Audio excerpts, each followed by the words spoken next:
Hey, 6th grade. I'm going to show you some ways to make a knot besides the videos that I found on YouTube. This will be just some things that I can help you with maybe. So I have my thread, I have my needle in the middle of my thread, and I have the two ends of my thread right here. See those? Tried to match them up, hold them together. So now I'm going to treat them as one thread. So one of the videos I showed you had where you take the thread, lay it on your pointer finger and pinch it with your thumb, wrap it around the end of your finger, not too far back. I like to wrap it twice, and then with maybe the help of your other fingers, roll it and roll it and roll it until it comes off of your finger. You kind of have a loop or like a lasso, and then just pull on that, pull down on the thread, and you have a knot. It might not be a really pretty knot, but that's okay. We just need a really good knot. So there's one way. I'll show you that again. Take your pointer finger, lay the thread on it, pinch it with your thumb, and notice I don't have, I'm not doing this with a whole lot of thread. I don't have a lot of extra thread hanging off. I'm putting the end of it on my finger and holding on to the end.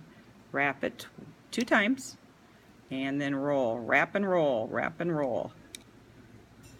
So loop, pull down on the loop, you have a knot.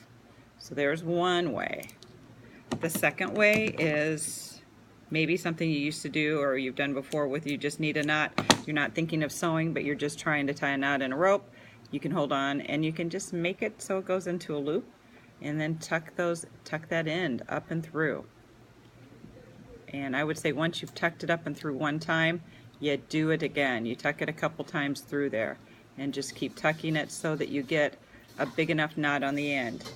And the way you can tell if your knot's big enough on the end is if it doesn't pull through your fabric. Like this knot, probably too small, so I would want to double knot it. I'd want to make another one on top. And that's just where you just kind of make another on top and see how it goes. But we can always double knot if it's going to pull right through your fabric.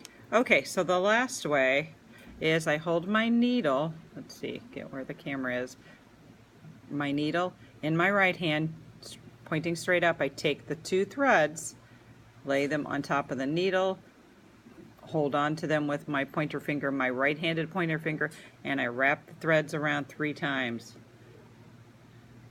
All right, and then I hold on to that. That's where I had wrapped it. Push my needle through my fingers, keep holding, holding, holding until the very end, and that gives you a beautiful knot right at the end of your fabric. It's called a quilter's knot, and it's the knot I prefer. It doesn't have to be the knot that you do. I'll show you that one more time.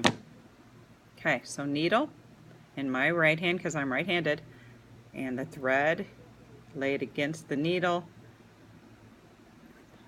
pinch onto it, wrap it 3 times, hold on to it with your thumb and your pointer finger, and then pull all the way down, knot at the end. I will gladly come to your spot and show you how to do this knot. Because if you can master this knot, you're good to go probably for the rest of your life. You'll have a great knot. All right, so we're going to practice on knots today. You're going to figure out the best way that you can do a knot so that you don't have to, you can keep sewing and you don't have to have someone help you out. Thanks a lot, guys.